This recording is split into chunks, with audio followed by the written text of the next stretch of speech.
Hello guys, in today's video guys talk about how to fix TikTok inbox problem.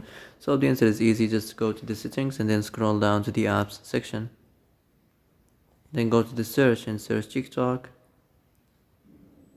Then go to the storage and here you will find this clear cache option, click on it. Now you can go check it if it worked, and if it didn't you can try to restart your phone or turn the Wi-Fi off and on or the Bluetooth.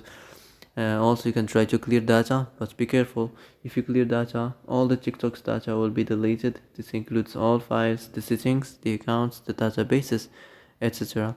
So be careful if you wanna clear your data.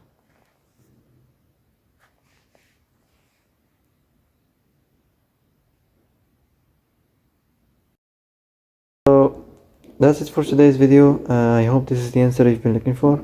If you like this video, don't forget to like and subscribe, and see you in the next video.